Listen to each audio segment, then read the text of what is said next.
Queremos um mundo mais justo, saúde acima. O tema do Grito dos Excluídos, ele nos leva, não é um encontro, não. É uma reflexão de uma vida, né? Vida em primeiro lugar, basta de miséria, preconceito e repressão. Queremos trabalho, terra, teto e participação.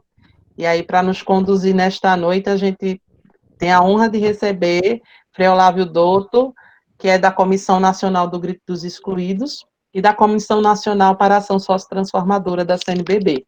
Bem-vindo, Frei Dotto. Obrigado pelo convite. Uma boa noite a todos e a todas. Dizer que é uma alegria estar com vocês, fazendo essa reflexão, a partir dessa temática que é do Grito dos Excluídos, mas eu já adianto também na sintonia com a Semana Social, né? Dizer que nesse momento também, assim, está fervilhando muitas atividades, muitas lives sobre o Grito dos Excluídos, né? O mesmo horário começou no Nordeste 1, né? Lá com a Reginha, temos na região Sul, temos no Centro-Oeste, temos no Oeste, né? Então, temos, assim, várias atividades do Grito, né? Preparatória do Grito, sobre reflexão, de mobilização. Isso é para dizer, assim, que mesmo nessa forma online, virtual, tem, assim, nos surpreendido a mobilização em torno do Grito. Porque também a realidade, ela chama para isso, né? A realidade política, econômica, social que nós vivemos, né? Aqui no Brasil, não só no Brasil, na América, em contexto global, podemos dizer, né? Veja que o Grito dos Excluídos, eles têm sempre esse grande objetivo, de fato, de, além de ter um espaço, assim, que tem todo um simbolismo, né? Essa manifestação, essa mobilização, mas, como bem foi colocado aqui, lembrado, os nossos profetas, né, que partiram há pouco, quer dizer, sempre também tem esse espaço, essa ação de ser um grande espaço de, eu diria assim, de animação e profecia, né? E é muito plural. Eu acho que isso isso que é bonito no Grito dos Excluídos, né? Há pouco tempo, ia numa reunião, e que teve a reação de vários bispos, eu dizia numa reunião do Conselho Permanente da CNBB, eu dizia assim, que o grito não tem dono. E muitos bispos disseram assim, mas como que não? É da CNBB. Mas para dizer exatamente isso, que assim, um local, um espaço que é aberto, é plural, de pessoas, de grupos, de entidades, de igrejas, de movimentos populares, sociais, que se de fato por causa dos excluídos, das excluídas. Então, assim, assim, o rosto que tem que aparecer é exatamente isso, né? Assim, daquelas pessoas que são invisibilizadas pela sociedade, né? Que vivem à margem da sociedade. Esse é o grande desafio, né? Então, assim, a gente se prepara todos os anos para, assim, à luz de um tema, de uma realidade, de uma chaga social, como diz o Papa Francisco, a gente visibilizar isso para a sociedade, comprometer a sociedade, comprometer as entidades, comprometer as igrejas, para que haja, assim, haja vida digna, sim, né? Quer dizer, a vida em primeiro lugar, que é o tema permanente, mas que haja, assim, junto com a vida, a defesa da vida, haja também assim, a necessidade da transformação dessas estruturas de sociedade que geram exclusões, que gera marginalização, que gera essas situações de vulnerabilidade social. Então, assim, são as duas coisas que a gente precisa combinar nas ações dos gritos, né, dos excluídos. Então, no fundo, assim, o que a gente quer, sim, por isso que é o a defesa da vida, então nós queremos sim valorizar a vida num contexto onde que a vida, de fato, ela está lá no segundo e terceiro plano, né? E onde que está no primeiro plano é o mercado, é o dinheiro, né? Então, como é que a gente valoriza, vamos dizer assim, a vida, a defesa da vida? Como é que a gente, num contexto tão difícil, como que a gente, de fato, também, assim, como que nós vamos ter essa capacidade, essa força de anunciar a esperança de um mundo melhor, né? Então, essa outra palavra, para mim, ela é muito importante. A gente também vive num contexto necessário a gente esperançar, né? Esperança. Eu acho que ela tem que fazer parte também dos nossos contextos. E, claro, né, além de defender a vida, de levar a esperança, quer dizer, o grito sempre tem essa característica muito forte, e por isso que quando é permitido, né, a gente ir para a rua, ou agora também pelos meios virtuais, a gente ser capaz de denunciar, assim, essa estrutura que a gente vive de tanta repressão, de exclusão da sociedade, né, de marginalização. Então, esses dois pontos são muito importantes do grito. Né. E veja que esse ano, assim, eu falava exatamente, quando nós nos reunimos lá no início do ano, em São Paulo, para pensar o tema do grito, a gente logo pensou exatamente isso, aliás, é um grande desafio nosso, não só da igreja, não só das pastorais, mas de todos nós, é como, assim, a gente deixar de fazer os eventos separados uns dos outros.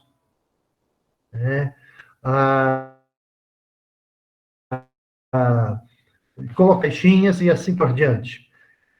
Pensamos lá na organização do Grito dos Excluídos, como que a gente, assim, pensaria um processo de mobilização, um amplo processo de mobilização, que ele se dá pelo grito, ele se dá por outras iniciativas dos movimentos, das pastorais, que vai se dar também com a Semana Social, quer dizer, como que a gente vai casando os eventos, para que esses diversos eventos que são propostos, sejam a partir da igreja, a partir das nossas pastorais, a partir das organizações sociais, como que isso se torna um grande processo de mobilização social, né?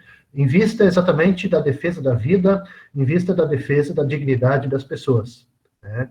Então, o tema ele foi pensado nessa perspectiva, né? Quer dizer, quando a gente fala de basta de miséria, basta de preconceito, basta de repressão, quer simbolizar todo esse contexto que nós estamos vivendo em termos de Brasil, né? Quer dizer, nós estamos presenciando, por exemplo, todo esse fenômeno. Claro que a pandemia potencializou tudo isso, né? Mas, assim, a gente não pode colocar a culpa toda na pandemia, porque a gente já vinha num processo de crise. Aliás, eu diria assim, de várias crises, né? Que forma a grande crise. Quer dizer, nós já vínhamos, herdamos, eu diria assim, uma crise econômica, né? Quer dizer, uma crise ambiental, tudo que está acontecendo, né? O desmatamento, assim por diante, uma crise social, uma crise cultural e, obviamente, uma crise política, né? Então, tudo isso, no nosso linguajar, a gente diria assim, com a pandemia engrossou o caldo, né? Então, assim, essas crises com a pandemia também fez mostrar, vamos dizer assim, as mazelas, potencializou tudo isso, a desigualdade social. Eu, às vezes, costumo dizer assim que nem governo e nem nós, às vezes, enquanto igreja, imaginávamos que estava desse tamanho, com essa gravidade. Né? Quer dizer, todos nós, assim, nas pastorais, eu lembro, assim, lá em Brasília, a gente sempre, nos nossos encontros das pastorais, a gente vinha refletindo do fenômeno do aumento da desigualdade social, o aumento do desemprego, o aumento da fome, da miséria, mas, assim, o nosso olhar ainda ele não atingia a totalidade. né? Eu diria assim, então, a pandemia, ela escancarou toda essa realidade, né? Que era, assim, muito mais grave do que nós imaginávamos, né? Estava atingindo muito mais pessoas, muito mais famílias do que nós imaginávamos, né? Não sei se vocês leram a pesquisa da Oxfam, né, aqui para a América Latina. A Oxfam disse que assim, nós vamos chegar ao final desse ano, de 2020, e aqui na América Latina, pelo menos, né, a Oxfam diz assim, que pelo menos 52 milhões, 52 milhões de pessoas vão vão voltar para a zona da pobreza. Então, assim, a gente pode imaginar que, em termos de Brasil, trazer isso para o Brasil, quantos milhões a mais vão entrar? Então, assim, mas ao mesmo tempo que temos milhões e milhões de pessoas que voltam para a zona de pobreza, o mercado vai bem, né? Os bancos, aliás, vão bem. Ali no banco não tem crise, né? Pelo contrário, estão lucrando em cima da pandemia, estão lucrando em cima, assim, da pobreza, da miséria, da fome. Então, assim, como que a gente, assim, nesse contexto, a gente dá um grito, assim, que assim nós não podemos continuar, nós temos que dar um basta. Então, como que o grito também ele se articula, na verdade, com a proposta do Papa Francisco, da economia Francisco.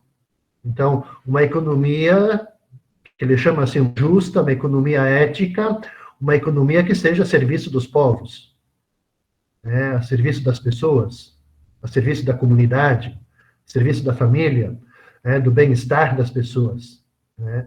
E não uma economia que escraviza as pessoas, que empobrece as pessoas, né? Enriquecer o mercado para enriquecer os bancos.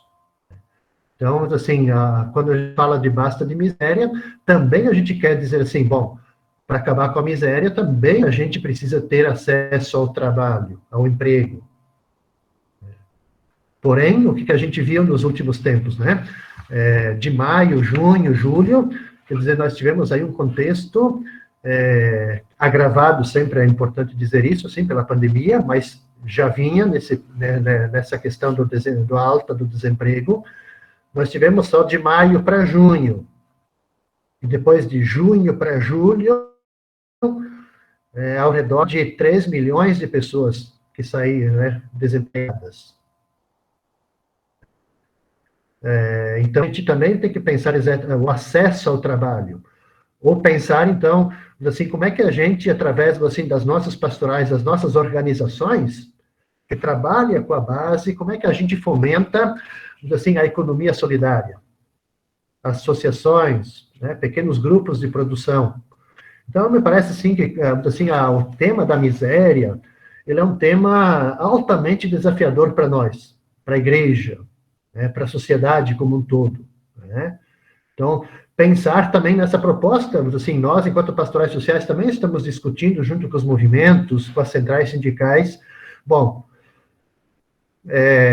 diante desse fenômeno do desemprego, do aumento acelerado, né? Aquilo que, assim, o governo dizia assim, vamos fazer a reforma trabalhista porque isso vai incluir as pessoas no mercado de trabalho. Mentira, né? E tem aumentado muito a informalidade. Então, como é que a gente fomenta, assim, exatamente essa discussão em torno da economia solidária, né? Dos pequenos projetos de geração de renda. E eu acho que é um desafio para nós, junto com os movimentos, com as centrais sindicais, né? Nós, assim, juntamente com o Dom Valdeci, que é o presidente da Comissão Episcopal das Pastorais Sociais, nós estamos sentando, junto com os movimentos sociais, junto com as centrais sindicais, para também nós, enquanto igreja, abraçarmos essa mobilização em torno da renda mínima, que ela se faz necessária para garantir minimamente, garantir que a pessoa possa comer, possa se sustentar. Então, mas claro que não com 300, né? 300 não vai ser possível. Então, a gente também tem que ter essa mobilização. Então, eu diria assim, o tema, assim, falar basta de miséria, a gente precisa trazer à tona tudo isso, né? Visibilizar isso, né? Que de um lado, nós temos, então, o aumento da pobreza, o aumento das pessoas que estão em situação de rua, né? E, do outro lado, nós temos esse fenômeno de, assim, que no sistema financeiro não há crise, né? Há o lucro em cima, digamos assim, da pandemia. E o outro, assim, elemento importante é a questão do preconceito. Esse também, assim, é o preconceito com assim, com as minorias. Né? Aqui a gente pode citar as populações indígenas, quilombolas, LGBTs, mulheres, né? Quer dizer, são tantos rostos, né? Assim, que estão sofrendo preconceitos, que, assim, e como é que a gente discute isso, né? Nos nossos grupos, né? Nas nossas comunidades, junto às nossas pastorais, para dentro da igreja, mas também no conjunto da sociedade. Né? Veja que é quase desnecessário dizer isso, mas eu imagino que cada um de vocês, cada uma de vocês sente, assim, que a gente vive um período, assim, de uma realidade que ela é extremamente hostil a você falar de justiça social. Quando a gente fala, assim, de justiça social, quando você fala de igualdade, quando você fala de defender o pobre, de defender, assim, a pessoa necessitada, o que logo você é taxado? Que você é comunista, que você é de esquerda, assim por diante. Então, nós vivemos um contexto de sociedade que é muito difícil você falar de justiça social e fazer, e praticar a justiça social, sem você sofrer, vamos dizer assim, do outro lado, de sofrer, vamos dizer assim, violência e sofrer um certo preconceito, né? Então, e aí o preconceito contra as minorias, né? Então, como que a gente, assim, também visibiliza toda essa realidade, né? Os diversos rostos, hoje, da nossa sociedade que sofrem os preconceitos. E a repressão, então, quer dizer, a repressão de modo especial contra as minorias, contra os pobres, né? Cada vez mais a gente está assim, percebendo isso, né? A ocupação, a invasão às terras indígenas, às terras quilombolas, aos moradores de rua, né, que se faz a repressão, pratica a violência, contra as mulheres, né? Então, quer dizer, a gente vive um conjunto também de muita violência, um Estado violento. Então, a gente também precisa, quer dizer assim, como a gente vai fazer justiça dentro de um Estado no contexto de tanta violência, né? De tanta repressão, né? Então, veja que eu diria assim, que o tema do grito dos excluídos e das excluídas esse ano, ele nos desafia muito, né? E aí, como é que a gente linka com o sonho do Papa, né? No fundo, é isso. Quer dizer, quando a gente casa esse tema, você denuncia a realidade que está aí e casa com o sonho do Papa Francisco, né? Quer dizer, o acesso à terra, ao teto, trabalho. Na semana só tem falado assim, que esses 3 T's querem é uma linguagem simbólica que nós estamos usando exatamente para dizer assim, para visibilizar para as pessoas que, assim, o acesso à terra, acesso ao trabalho, né, acesso à terra, simboliza aquilo que garante a vida digna para as pessoas. É a defesa da vida. Significa exatamente, assim, as políticas públicas, né, assim, que ajudam, assim, a pessoa, assim, a ter a vida digna, né? Então, é a garantia, né, assim, da vida digna para as pessoas. Então, assim, o grito esse ano, assim, ele, mesmo nesse contexto desafiador que a gente vive, de pandemia, a gente precisa pensar como é que a gente vai fazer acontecer numa forma de mutirão, pensar assim, um mutirão virtual, para a gente discutir, né, juntamente com os grupos, juntamente com as pessoas, com a sociedade, esse atual momento que a gente vive aqui no Brasil e no mundo, né? Aqui é outro desafio para nós. Lembrar aquilo que está na encíclica do Papa, na primeira, na Evangelii Gaudium, quando o Papa ele diz para nós assim, que a gente nunca tem, que nós não podemos desconectar assim, daquilo que acontece globalmente.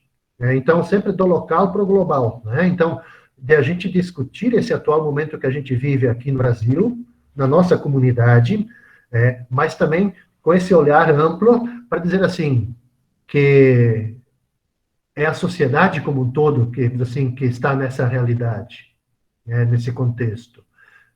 E como é que a gente, então, assim, nessa discussão, nesses mutirões, nessas rodas de conversas, nesses debates online, como que a gente denuncia essas estruturas opressoras e excludentes? Né? Como é que a gente reflete, então, coletivamente, né? Que esse nosso modelo que a gente está vivendo hoje, essa forma, esse modelo de desenvolvimento, desenvolvimentista, que ele é baseado exatamente na exclusão social, na acumulação, no lucro, não serve para a gente, não serve para as comunidades, não serve para as pessoas, porque, de fato, isso não traz vida, não traz dignidade, não garante os direitos sociais. Então, acaba o quê? Matando as pessoas, destruindo a vida das pessoas, né? Então, me parece, assim, que o grito desse ano, assim, o desafio para nós, nesse modo bastante virtual que a gente vai fazer, tem que, assim, nós precisamos fomentar, eu acho assim, nós precisamos tornar isso um espaço amplo de diálogo, né?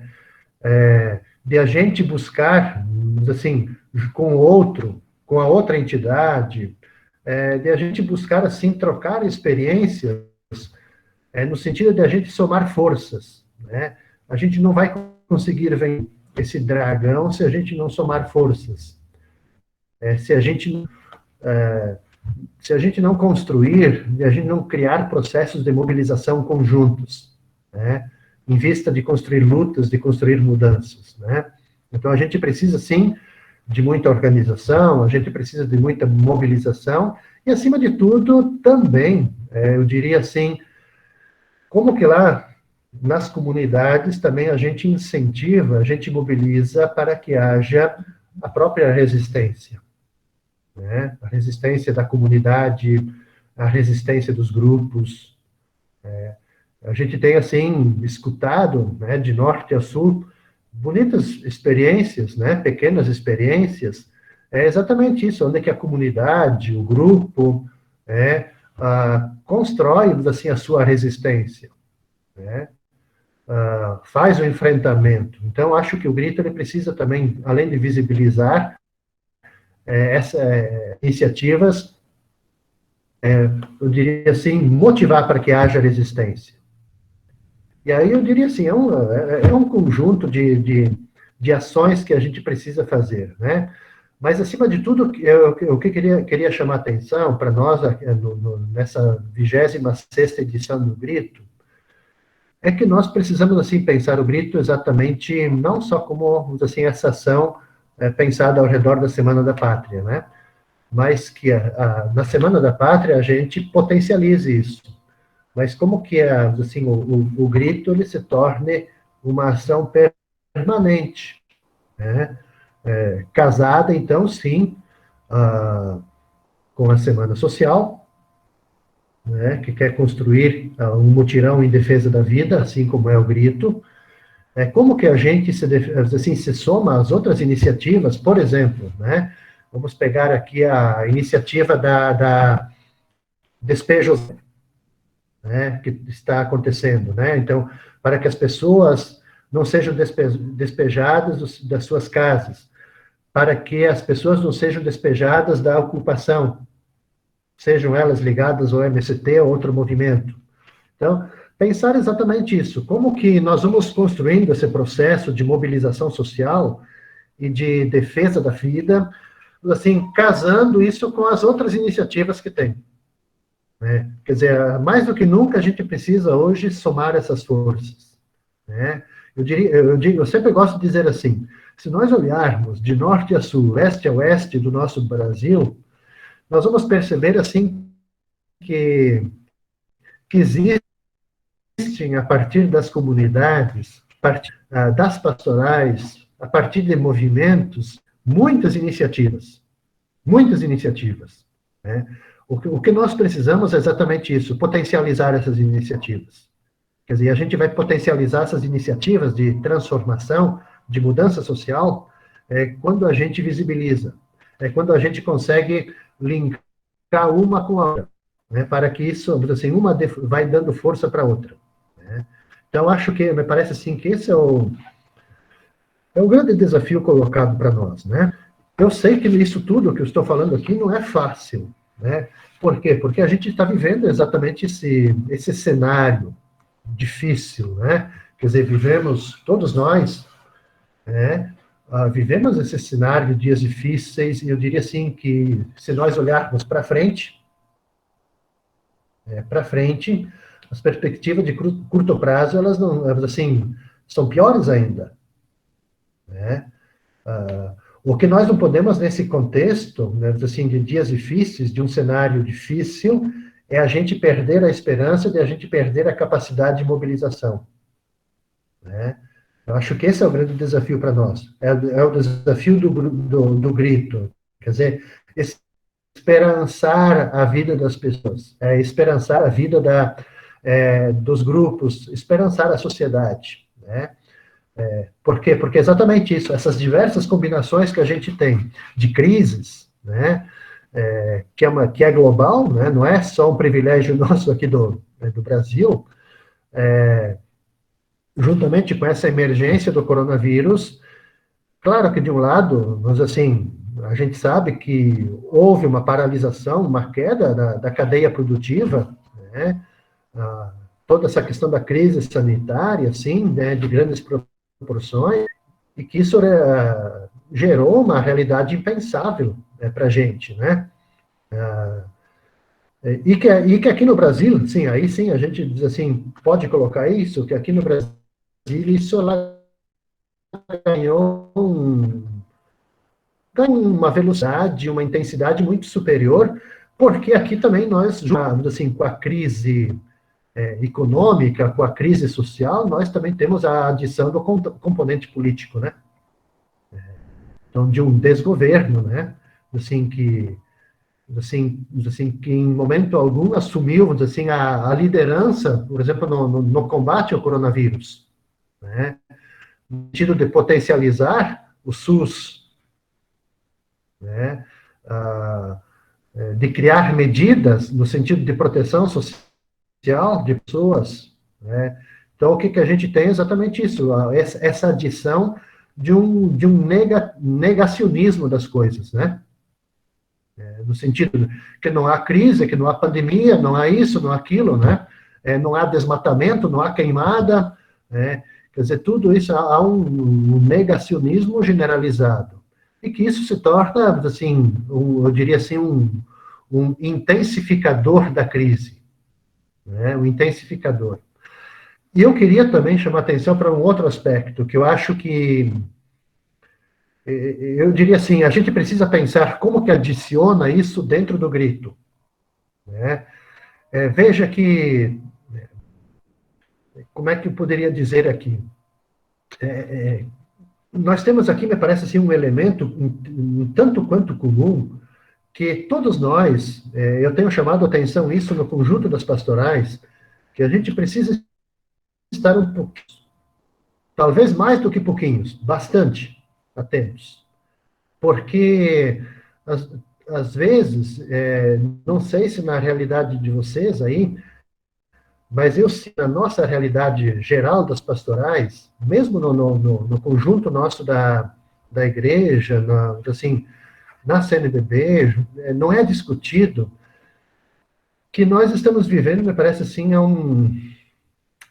vamos dizer, eu costumo dizer assim, uma certa paixão pela ignorância. Eu quero me explicar o que eu quero dizer com isso. Nessa perspectiva, assim, que a gente está vivendo, assim, um momento, assim, de um anti-intelectualismo, e isso se manifesta exatamente no nível governamental, na escolha, por exemplo, do próprio, assim, dos elementos do ministério, das pessoas, uma disseminação do ódio, o ódio à inteligência, assim, daquela que é capaz de pensar criticamente. Então, ele logo é combatido, né? Assim, um ódio ao conhecimento, a própria ciência, né? Pegando como fato bem concreto a demissão daquele lá, logo no início do governo, que era do CNPT, da questão espacial, né? Que denunciou o que estava acontecendo na região amazônica, né? Então, ele logo foi escanteado, né? Então, por quê? Porque ele exatamente se baseava na ciência, né? Nos dados da ciência. Então, me parece assim que a gente está vivendo essa paixão pela ignorância, né?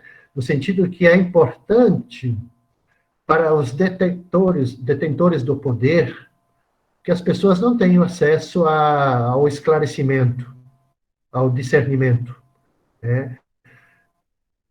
E aí entra aquilo que eu queria falar do fenômeno das fake news, né? Quer dizer, o que é a verdade? Né? Então, eu queria chamar atenção para isso, para dizer assim, que como é que a gente, não só no grito, mas em todas as nossas mobilizações, nos nossos encontros, como que a gente leva para as pessoas, e quando eu falo isso para as pessoas, eu estou pensando naquelas pessoas lá na comunidade, lá na base, como é que a gente leva para essas pessoas a informação verdadeira? Porque senão elas se tornam massa de manobra, muito fáceis. Muito fáceis, né? Então, eu acho que, eu diria assim, o grito ele também pode ser uma denúncia, assim, dessa paixão pela ignorância, né? No sentido de ser uma forma, quanto mais ignorante o povo mais fácil é você manipular o campo do saber, o campo do poder, né? Quer dizer, é mais fácil manter o domínio, né? No fundo, então, acho que para nós o desafio é isso, quer dizer, como é que a gente cria processos de consciência crítica nas nossas pessoas. A formação da consciência, né? A formação, assim, seja ela no âmbito mais eclesial da doutrina social, mas no âmbito de sociedade, assim, de tomar consciência assim, da sociedade, então, de saber fazer uma leitura da sociedade, social, política, econômica. Isso é fundamental, né, para a pessoa ter a consciência crítica, porque, assim, o que a gente está presenciando é exatamente isso. Hoje é o quê? Que a gente tem eu digo assim, uma perda do respeito pelo mundo da cultura e da educação. A cultura do saber, assim, importante, que é, assim, o grande alicerce da esfera pública, né? Então, eu faço questão também de fazer esse recorte, que eu acho que se faz necessário a gente prestar atenção a esse movimento, né? Assim, dessa paixão, assim, da ignorância, né? E não é à toa, então, o desmonte assim, da educação, o desmonte da cultura, e assim por diante, né? Então, essas coisas, elas estão muito conectadas, né? Quer dizer, é nesse cenário, né, que o governo ele faz parte, né? E veja que não é só a realidade do governo Bolsonaro, do Brasil. Quer dizer, é um conjunto de governos que tem esses traços que a gente diz assim, que são neofascistas, né? Autoritários, extremistas, né? Que exatamente o que leva, né? Leva para aquilo que nós vimos antes, né? Quer dizer, assim, leva a criar a repressão, leva a criar os preconceitos, leva a criar a miséria, né? Leva, assim, dissemina-se o ódio, né? Então, a gente vive esse contexto exatamente de governos e daqueles que são seguidores, né, na sociedade desses governos e ideias extremistas, né, autoritárias, com esse traço, esse rosto bastante neofascista, né? E claro, e que para garantir isso, o que se ataca? Né? Se ataca exatamente as instituições democráticas, né? Para poder exatamente implementar esse regime bastante autoritário. Então, você tem que atacar tudo aquilo que, de certo modo, garante a democracia, minimamente, né? Então, eu acho, assim, que o grito dos excluídos esse ano, ele tem toda essa, eu diria assim, uma conotação muito especial. E não é à toa que a gente, assim, a partir da coordenação nacional do grito, que a gente tem percebido essa ampla mobilização.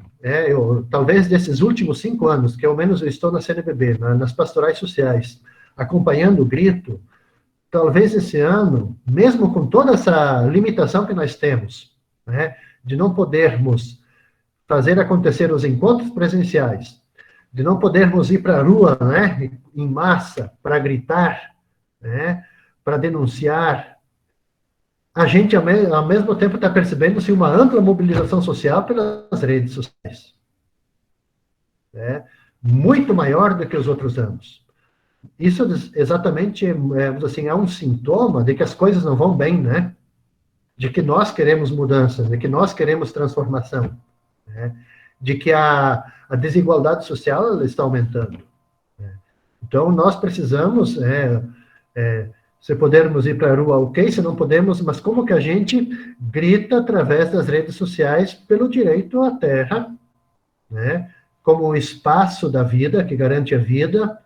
Mas quando a gente fala da terra, né, quer dizer, o acesso à reforma agrária, né, ao saneamento básico, a terra ela quer representar exatamente isso. O teto é muito mais do que a casa. Né? Quer dizer, o teto também é importante a gente ampliar essa reflexão no sentido de dizer assim, as garantias sociais. Né? Quer dizer, que você seja coberto, né, esteja, assim, pelas garantias sociais. Né? E, claro, o trabalho, né, aquilo que vai garantir a vida digna, o sustento. Né? Então, dentro de um mundo, assim, onde que cada vez mais a automatização ela está tomando conta, aumentando o desemprego, como é que a gente discute o fenômeno, assim, do trabalho? As novas relações de trabalho, né? Então, eu acho que eu diria assim, é um desafio muito grande, né? E, ao mesmo tempo, essa outra palavra que eu não fiz menção ainda do grito, né? A questão da participação. Né? Ela se torna muito importante, né, nesse contexto. Por que eu digo que ela é importante? Porque também, de outro lado, eu acho que é desafio nosso, a gente precisa pensar, criar mecanismos de participação, no sentido que nós, a gente precisa, assim, o mundo muda, o mundo está mudando de uma forma rápida e a gente precisa se reorganizar, né? Pensar novas formas, quer dizer, como é que a gente acorda a sociedade? Né? A gente vem, assim, parece claro que nesse contexto tem acordado a sociedade, mas vivíamos, assim, numa certa apatia social, né? Então, assim, a gente precisa fomentar exatamente a participação popular, né? Então, isso é fundamental, né? Então, e a gente vai conseguir, assim, porque não, assim, nós vamos ficar gritando nós mesmos, né? Mas é importante que, assim, que a população participe, que ela denuncie as estruturas injustas e opressoras, né? Como é que a gente vai, assim, criar espaços de diálogos, de trocas de saberes, né, de construções coletivas? Eu acho que esse é o grande desafio, né? Então, a participação, como é que a gente vai, assim, nós vamos entrar agora, né, termina o grito dos excluídos, nós vamos entrar no processo eleitoral. Então, da mesma forma, como é que a gente vai ocupar os espaços públicos? Como é que a gente vai garantir, nessas eleições municipais, que aquelas pessoas que são, vamos dizer assim, vão ser eleitas, de fato, sejam pessoas comprometidas, né, com a justiça social, com os direitos sociais. Então, assim, eu acho que, assim, a gente precisa ocupar esses espaços, né? Fomentar a participação, né? Então, a participação na política, discutir política, quer dizer, tudo isso é fundamental, né? Então, por quê? Porque não adianta, de um lado, a gente dizer assim, precisamos defender a democracia, né? Que também é um dos eixos da Semana Social. A gente, ao mesmo tempo, não se sente, vamos dizer assim, participantes dessa democracia, né? Então, a gente precisa fomentar, assim, para dizer que não existe uma democracia sem a nossa participação. Eu não posso me omitir da participação, né? Em todos os setores da sociedade, né? Então, por quê? Porque quanto mais eu participo, mais eu vou defender os direitos, né? Eu acho que esse é o desafio também para nós, né? Quer dizer, como é que a gente fomenta exatamente o exercício da participação, né? Porque quanto mais a gente fomentar esse exercício da participação lá na base, quer dizer, isso vai ajudar a gente a, vamos dizer assim, a criar, né, quem sabe uma cultura também de uma certa vigilância, né? Uma vigilância no sentido assim, daqueles que são os nossos representantes, né? Para garantir exatamente que esses nossos representantes eles também possam defender e garantir os direitos sociais.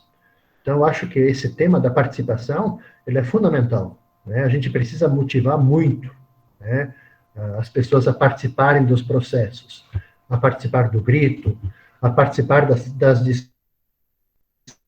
discussões, das rodas de conversa, mutirões que serão realizados na Semana Social. Então, assim, a fundamental, né? Até para superar esse individualismo que faz presente na sociedade, né? E o outro ponto que eu acho que, eu diria assim, que está ligado com o grito, mas está ligado com tudo que está acontecendo na sociedade, está ligado agora com esse fenômeno da pandemia, eu diria assim, como que a gente também desperta a nossa sociedade para uma solidariedade permanente, né? Claro que é importante a gente intensificar a solidariedade nos momentos de alguma catástrofe, de alguma crise, de algo como que nós estamos vivendo agora, da pandemia, né? Quer dizer, a nossa solidariedade, a solidariedade das pessoas, a solidariedade das comunidades, com absoluta certeza salvaram milhares de vidas, né? Seja lá fazendo as quentes, né? Dar de comer, abrindo espaço, uma comunidade abrindo espaço de um centro comunitário para acolher as pessoas, para que não fiquem na rua, né, nas ruas. Enfim, quer dizer, nós temos, assim, muitas iniciativas bonitas de solidariedade, né? Nos bairros, nas comunidades, no nível de condomínios também, seja através de doações em dinheiro, de recursos materiais, enfim. Mas eu acho que a gente precisa também, eu diria assim, através do nosso trabalho, das pastorais, dos nossos movimentos, das nossas organizações sociais, a gente também precisa educar o nosso povo, eu diria assim, uma solidariedade permanente, né? No sentido de que essa solidariedade ela também seja ela forme em luta por direitos, né? Se transforme, assim, diante desse fenômeno, assim, da exclusão social, né, de tantas pessoas que estão em situação de vulnerabilidade social, como é que a gente luta para termos, não um Estado pequeno, apequenado, mas como é que nós vamos ter um Estado forte, né, que não tem medo, né, de enfrentar, de buscar as soluções para todas essas questões que estão aí na sociedade, né? Então, assim, seja uma enchente, seja um tempo de seca, tudo isso, né? Um tempo de pandemia, quer dizer, o Estado, ele precisa ser um Estado garantidor, né, dos direitos sociais, né? Então, eu acho que a gente vai conseguir isso à medida que a gente vai manter as pessoas mobilizadas, que elas vão participar e que elas estejam abertas também para a solidariedade, né? Então, eu acho assim, eu queria finalizar a minha fala assim, né, com esse olhar, para dizer assim que nós temos muito a denunciar, temos muito a gritar, mas ao mesmo tempo eu diria assim que nós somos chamados também a levar para a sociedade, a levar para as pessoas, para as nossas comunidades também, eu diria assim, palavras, iniciativas de esperança, né? Esperançar também, né? Porque quando a gente leva também a esperança, junto com a esperança a gente cria a motivação para a luta, né? Para a luta social, para a mobilização social, né? Então a denúncia, o grito, né? Contra a miséria, contra os preconceitos, né? Contra as diversas, mas também sermos capazes de levar esse grito de esperança, né? No sentido de que precisamos caminhar juntos, lutar juntos, somar forças, né? Para a gente conseguir vencer esse dragão, né? Esse grande dragão do mercado. Era isso que eu queria partilhar com vocês. Basta de miséria, preconceito e repressão, trabalho, terra, teto e participação. Vamos unir o nosso grito, cada dia mais forte. Mais um dá 1 milhão. Nossa esperança é o povo organizado, bairro, favela, periferia, comunidade. Vamos à luta, povo oprimido, povo sofrido. Democracia, justiça e liberdade.